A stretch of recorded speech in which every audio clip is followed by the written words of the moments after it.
Hello दोस्तों, मैं रुपेश कुमार मिश्रा। कुछ दिन से हमारा वीडियोस अभी आया नहीं था, लेकिन अब जो आने वाला है वीडियोस आप लोग के लिए बहुत ही इंटरेस्टिंग भी रहेगा और बहुत ही अच्छा भी रहेगा। और जिसमें कि सबसे पहला टॉपिक हम बताने जा रहे हैं आप लोग को। क्लास 12 का टॉपिक है बायोट-सावर्ट लॉ के बारे में। किसके बारे में? क्लास 12 का टॉपिक है, चैप्टर मैग्नेटिज्म का है, जो कि बायोट-सावर्ट लॉ के बारे में। तो सबसे पहले बायोट-सावर्ट क्या है, किसके बारे में? तो बायोट-सावर्ट जो है कि एक साइंटिस्ट का नाम था, ठीक है, जिन्होंने मैग्नेटिक फील्ड के बारे में एक्सपेरिमेंट किया और बताया भी। तो सबसे पहला पॉइंट कि बायोट-सावर्ट लॉ से हम लोग को मैग्नेटिक फील्ड का डायरेक्शन के बारे में भी पता चलेगा और मैग्नेटिक फील्ड कितना आता है उसका फॉर्मूला भी डिराइव होगा। सारा कुछ डिराइव होने जा रहा है मैग्नेटिक फील्ड इंटेंसिटी के बारे में। तो सबसे पहला हमने स्टेटमेंट यहाँ पर लिखते हैं, ठीक है, थोड़ा ध्यान से देखिए। स्टेटमेंट भी लिख रहे हैं कि व्हेन द इलेक्ट्रिक करंट, फिर हम एक्सप्लेन भी करेंगे। When the electric current flow through the uniform cross sectional area of the conductor, then the magnetic field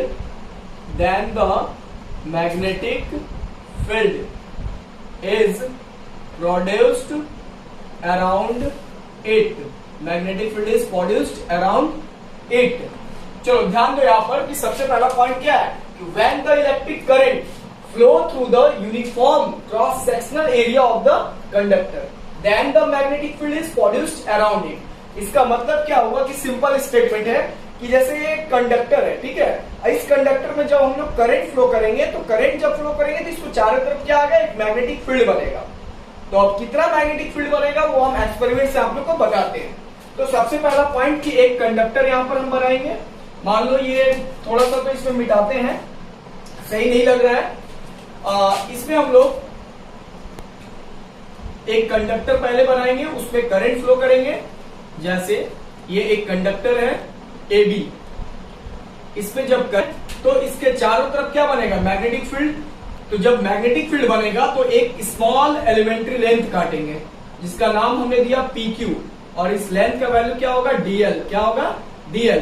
इस DL को हम सब लिखेंगे। DL को हम लोग बोलते हैं स्मॉल एलिमेंट्री लेंथ। अब मैग्नेटिक फील्ड निकालना, तो ये साइड में भी निकाल सकते हैं, चाहे उस साइड में भी हम निकाल सकते हैं। तो इस पॉइंट पर, P पॉइंट पर, इसका डिस्टेंस कितना लेंगे बच्चों लोग, R। तो इस P पॉइंट पर हमें निकालना है DB। क्या निकालेंगे, DB का मतलब स्मॉल मैग्नेटिक फील्ड। क्या बोलेंगे इसको हम लोग, स्मॉल मैग्नेटिक फील्ड, ठीक है। अब देख बच्चे यहाँ पर कि ये डायरेक्शन तुम्हारा क्या होगा, ये वाला डायरेक्शन हो गया मैग्नेटिक फील्ड का। किसका होगा, मैग्नेटिक फील्ड। और ये जो ऊपर जा रहा है ये डायरेक्शन हो गया करंट का डायरेक्शन। तो दोनों का बीच का एंगल कितना बन रहा है, थीटा। क्या लेंगे, थीटा। अब हम इसको एक्सप्लेन करेंगे। तो फिर से एक बार बताते हैं, AB एक कंडक्टर है, इसमें करंट I फ्लो हो रहा है। तो इसके चारों तरफ एक फील्ड बन रहा है जिसकी वजह से हम P पॉइंट लिए, और इस P पॉइंट पर हमें मैग्नेटिक फील्ड प्राप्त करना है। इसका डिस्टेंस कितना हुआ, R, और मैग्नेटिक फील्ड और करंट दोनों का बीच का एंगल हो गया थीटा। और ये जो स्मॉल लेंथ है ये एक स्मॉल एलिमेंट्री लेंथ काटा गया। अब देखो यहाँ पर, तो सबसे पहला पॉइंट कि DB मैग्नेटिक फील्ड किस पर डिपेंड करता है, करंट पर।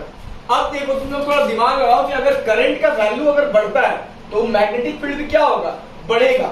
मतलब क्या है कि अगर तुम्हारे घर में डोमेस्टिक लेवल में अगर 220 वोल्ट आता है, ठीक है, तो 220 वोल्ट जब आ रहा है तो उसमें जो मैग्नेटिक फील्ड बनेगा वो कम बनेगा। और वही अगर तुम लोग प्लेटफॉर्म पर चले जाओ, रेलवे लाइन के ऊपर में जो तार पास होता है वो करीबन 25,000 वोल्ट का रहता है। तो 25,000 वोल्ट में जो मैग्नेटिक फील्ड एक हाथ की दूरी पर अगर खड़े होगे तो वो तुमको क्या करेगा, खींच लेगा। इसका मतलब क्या, स्ट्रॉन्ग मैग्नेटिक फील्ड, मतलब ज्यादा एरिया कवर कर रहा है वहां पर, ठीक है।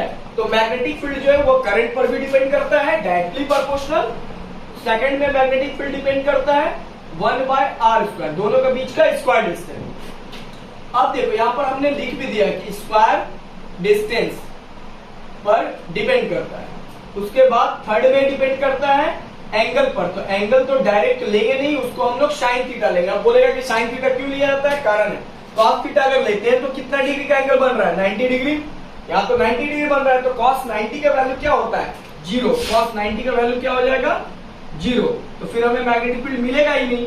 और अगर हम साइन लेते हैं तो साइन 90 का वैल्यू 1, जिसमें कि हमें मैक्सिमम फील्ड मिलेगा। अब देखिए यहाँ पर और एक और पॉइंट जो डिपेंड करता है डीएल पर, किस पर डिपेंड करता है, डीएल, स्मॉल एलिमेंट्री लेंथ। सबसे पहला पॉइंट, ये जो आर है, ये आर क्या है तुम्हारे पास, ये डिस्टेंस है। डिस्टेंस किसके बीच का है, तो between, distance between elementary length, distance between elementary length and point p, point P.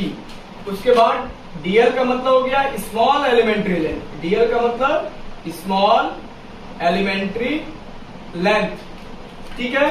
अब यहां पर देखो, तो जब ये चारों पॉइंट को मिला देंगे तो मेरे पास एक फॉर्मूला आने जा रहा है, आई डेल एल साइन थीटा ऊपर रहेगा और डिवाइड हो गया आर स्क्वायर, मतलब आई डेल एल साइन थीटा ऊपर और आर स्क्वायर डिवाइड इनवर्सली जाएगा।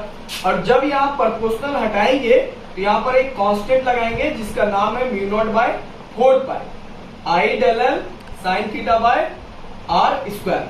मतलब क्या, इस म्यू नॉट को बोला जाता है, इस म्यू नॉट को absolute permeability, absolute permeability of free space, क्या बोलेंगे, absolute permeability of free space. और म्यू नॉट बाई 4 पाई पूरा का नाम आ जाता है बायोट सावर्ट कांस्टेंट, क्या बोलेंगे, तो बायोट सावर्ट कांस्टेंट, या फिर इसका दूसरा नाम होता है मैग्नेटिक कांस्टेंट, क्या बोलेंगे, मैग्नेटिक कांस्टेंट। यहां तक तो हमको लगता है कि आप लोगों को जरूर समझ में, मतलब ब्रेक के बाद आता हूं।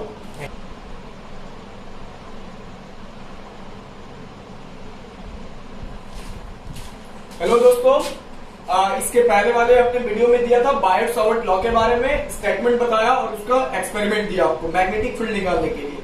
अब उसमें हम यूनिट और डायमेंशन निकालने जा रहे हैं मैग्नेटिक कांस्टेंट का। देखो इधर, जैसे हमने आपको फॉर्मूला दिया था कि dB equal to mu naught by 4 pi, mu naught by 4 pi i del L sine theta by are square. तो सबसे पहला पॉइंट कि म्यू नॉट बाय 4 पाई का वैल्यू होता है 10 to the power -7, 10 to the power -7। अब हमें इसका डायमेंशन निकालना है, क्या निकालना है, dimension, unit and dimension of magnetic constant, that means mu naught by 4 pi का। तो कैसे निकालेंगे भाई, तो देखो इधर mu naught by 4 pi equal to, ये आर स्क्वायर डिवाइड में है तो मल्टीप्लाई में जाएगा, इसका मतलब dB into r square divide क्या हो जाएगा, आई डेल एल। तो साइन थीटा तो एंगल है, इसलिए इसका हम लोग इसमें नहीं लेंगे। अब यहाँ मैग्नेटिक फील्ड, मैग्नेटिक फील्ड का ऐसा यूनिट, तो मैग्नेटिक फील्ड का ऐसा यूनिट ये पता होगा तुम लोग को कि ऐसा यूनिट ऑफ मैग्नेटिक फील्ड कितना होता है, तो टेस्ला होता है, क्या होता है, टेस्ला, TESLA, टेस्ला। तो यहाँ पर मैग्नेटिक फील्ड के प्लेस पर क्या डालेंगे यूनिट, टेस्ला, और डिस्टेंस का मीटर, स्क्वायर है भाई तो स्क्वायर देंगे, करंट, आई मतलब करंट, करंट का एम्पियर, लेंथ का मीटर, 1 मीटर कैंसिल हुआ तो टेस्ला मीटर एम्पियर इनवर्स हुआ। अब हमें डायमेंशन निकालना है, तो dimension of mu naught by 4 pi, तो डायमेंशन हम लोग कैसे निकालेंगे, वही तरीका, म्यू नॉट बाय 4 पाई का फॉर्मूला मेरे सामने है, dB into r square divide i del l. सबसे पहला पॉइंट, मैग्नेटिक फील्ड का डायमेंशन चाहिए। देखो एक नया चीज पता चलेगा, इसके लिए तुम यहां पर जाओ। अब देखो यहां पर तो एक फॉर्मूला आता है, force equal to b q v, तो यहां से बी का फॉर्मूला क्या होगा, एफ बाय क्यू वी।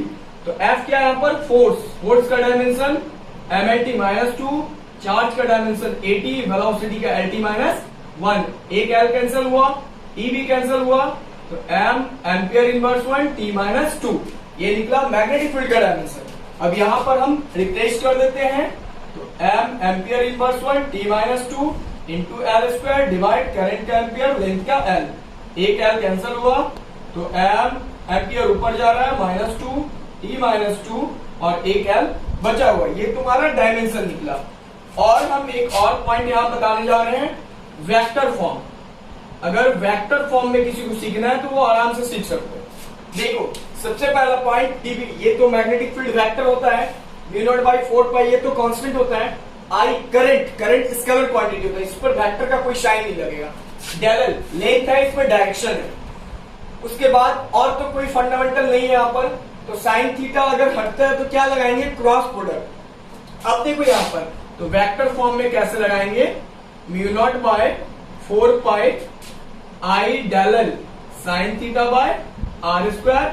इसमें हमने यूनिट वेक्टर यूज किया, आर कैप को क्या बोलेंगे, यूनिट वेक्टर। आर कैप क्या है यहाँ पर, यूनिट वेक्टर।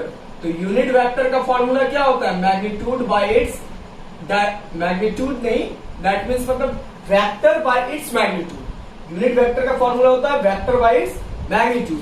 तो देखो बच्चे यहाँ पर कि dB equal to μ0/4 I del L sine theta by are square. अब आर कैप की जगह पे क्या डालेंगे, R vector by its magnitude. अब देखो तुम यहां पर, अब हम वेक्टर लगा सकते हैं कैसे, इस पर वेक्टर का साइन लिए, μ0/4 लिए, और अब देखो यहां पर तो साइन थीटा हटेगा तो क्या लगेगा, क्रॉस प्रोडक्ट। क्या लगेगा, क्रॉस प्रोडक्ट। तो आई से तो कोई लेना देना नहीं है चूंकि ये स्केलर है, तो साइन थीटा हटाएंगे तो dl vector cross r vector divide r square into r cube, मतलब ये निकला मेरा वेक्टर फॉर्म भी। तो दोनों आप लोग को समझ में आया होगा। आप लोग वीडियो को देखिए, जज कीजिए और ज्यादा से ज्यादा सब्सक्राइब कीजिए, ठीक है। और आने वाले समय में और हम रेगुलर वीडियोस देंगे, बहुत सारा डेरिवेशन स्पेशलिस्ट ही आप लोग को वीडियोस मिलेगा, ठीक है। तो थैंक यू बच्चे लोग।